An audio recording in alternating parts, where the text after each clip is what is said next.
Yeah, Namayatri is welcomed by Bangalore quite a bit. It is a zero commission app. It is for the drivers. When we give directly to drivers, right? It is we think we have to be more people first than technology first, right? So it is built with that in perspective. So the drivers will automatically kind of give great customer service. That is what Namayatri is all about. We have kept the government mandated prices for Namayatri. We already have about 5,000 uh, rides happening every day right now because we did a soft launch like 2 3 days back. 25,000 drivers are already there. In 6 months, we are looking at getting 1 lakh drivers. And I think this will create another new movement in Bangalore. Sir ಇದು ನಮ್ಮ auto launch ತಾನೇ ಇದು direct to driver payment. ನಮ್ಮ objective ಏನಿತ್ತು ಅಂದರೆ ಡ್ರೈವರ್ಗೆ ಎಷ್ಟಾಗುತ್ತೋ ಅಷ್ಟು ಸಂಪಾದನೆ ಅವ್ರಿಗೆ ಹೋಗಲಿ, ಕಮಿಷನ್ ಇಲ್ಲದೆ ಹೋಗಲಿ ಅಂತ. ಇದುವರೆಗೂ ಬೆಳೆಸಿರೋದು ಡ್ರೈವರ್ಸೇನೆ. ಡ್ರೈವರ್ಸ್ ಕಸ್ಟಮರ್ನ ತೊಗೊಂಬರ್ತಾರೆ, ಕಸ್ಟಮರ್ ಡ್ರೈವರ್ಸ್ ತೊಗೊಂಬರ್ತಾರೆ. ಮುಂದಕ್ಕೂ ಹಂಗೆ ಇರುತ್ತೆ. ಸೊ ಇವ್ರು ಹೇಳ್ದಂಗೆ ಆಲ್ರೆಡಿ 25,000 ಡ್ರೈವರ್ಸ್ ಮಾತ್ರ ಇದ್ದಾರೆ. ಸಾಫ್ಟ್ ಲಾಂಚ್ ಗುರುವಾರ ಮಾಡಿದ್ವಿ.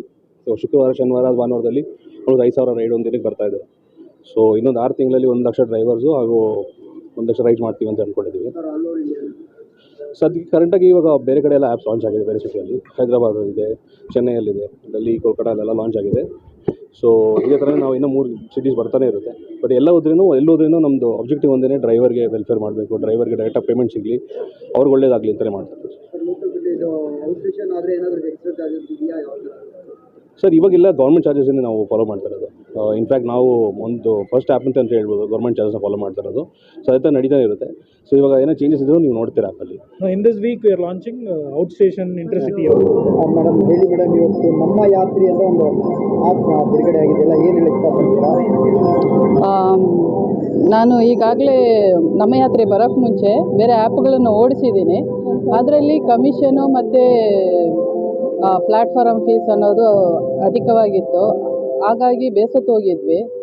ಆ ಟೈಮಲ್ಲಿ ಈಗಾಗಲೇ ಒಂದೂವರೆ ವರ್ಷ ಆಗ್ತಿದೆ ಅನಿಸುತ್ತೆ ನಮ್ಮ ಯಾತ್ರೆ ಬಿಡುಗಡೆಯಾಗಿ. ಅವಾಗಿಂದ ನಾವು ನಮ್ಮ ಯಾತ್ರೆ ಓಡಿಸ್ತಾ ಇದ್ದೀವಿ. ಇದರಲ್ಲಿ ಝೀರೋ ಕಮಿಷನ್ ಇಲ್ಲ. ಪ್ಲ್ಯಾಟ್ಫಾರಮ್ ಫೀಸು ಈಗ ಸೆಪ್ಟೆಂಬರಿಂದ ಬಂದಿರೋದು. ಅದೂ ನಮಗೇನು ಕೊಡಲಿಕ್ಕೂ ಏನು ಕಷ್ಟ ಅನ್ನಿಸ್ತಿಲ್ಲ. ಯಾಕಂದರೆ ನಾವು ದುಡಿಯೋದೆಲ್ಲ ನಮಗೇನೆ ಬರೋದು, ಸ್ಟ್ರೈಟ್ ಡ್ರೈವರಿಗೆ ಬರೋದು. ಹಾಗಾಗಿ ನಮಗೆ ಖುಷಿ ಆಗ್ತಿದೆ ನಮ್ಮ ಯಾತ್ರೆ ಲಾಂಚ್ ಮಾಡಿರೋದ್ರಿಂದ. ಮತ್ತು ಈಗಾಗಲೇ ನಮ್ಮ ಆಟೋ ಡ್ರೈವರ್ ಜೀವನ ಬದಲಾಗಿದೆ ಹೇಳ್ಬೇಕಂದ್ರೆ, ಕಮಿಷನ್ ಇಲ್ಲದಲೇ ನಾವು ತಗೊಳ್ತಾ ಇರೋದ್ರಿಂದ. ಈಗ ಕ್ಯಾಬ್ ಲಾಂಚ್ ಮಾಡಿದ್ದಾರೆ. ನಮ್ಮ ಕ್ಯಾಬ್ ಡ್ರೈವರ್ವರೆಗೂ ಏನು ನಾವು ಈಗ ಪಡಿತಾ ಇದ್ದೀವೋ ದುಡಿಮೆ, ಸೇಮ್ ಅವ್ರಿಗೂ ಅದೇ ಥರ ಸಿಗೋದ್ರಿಂದ ನಮಗೆ ತುಂಬ ಖುಷಿ ಆಗ್ತಿದೆ. ಯಾಕಂದರೆ ಅವರು ನಮ್ಮ ಥರನೇ ದಿವಸ ಕಷ್ಟಪಡ್ತಾ ಇದ್ದಾರೆ. ಏನು ನಾವು ದುಡಿತಾ ಇದ್ದೀವೋ ಅದು ನಮಗೆ ಸಿಗೋದಿರೋದ್ರಿಂದ ನಮ್ಗೆ ಖುಷಿ ಆಗ್ತಿದೆ. ಮತ್ತು ರೈಡು ನಾವು ತುಂಬ ಜಾಸ್ತಿ ತೊಗೊಳ್ತೀವಿ. ಯಾಕಂದರೆ ಕಮಿಷನ್ ಇಲ್ಲ, ಬೇರೆ ಪ್ಲ್ಯಾಟ್ಫಾರಮ್ ಫೀಸು ತುಂಬ ಕಮ್ಮಿ ಇದೆ. ಬೇರೆ ನೀವು ಆ್ಯಪ್ಗಳು ಕಂಪೇರ್ ಮಾಡಿದಾಗ ಪ್ಲ್ಯಾಟ್ಫಾರಮ್ ಫೀಸು ಕಮ್ಮಿ ಇದೆ. ಮತ್ತು ನಮಗೆ ರೈಡ್ಸು ಬ್ಯಾಕ್ ಟು ಬ್ಯಾಕ್ ಸಿಗ್ತಾ ಇದೆ. ಇದಕ್ಕಿಂತ ಬೇರೆ ಏನು ಬೇಕಾಗಿದೆ ಹೇಳಿ?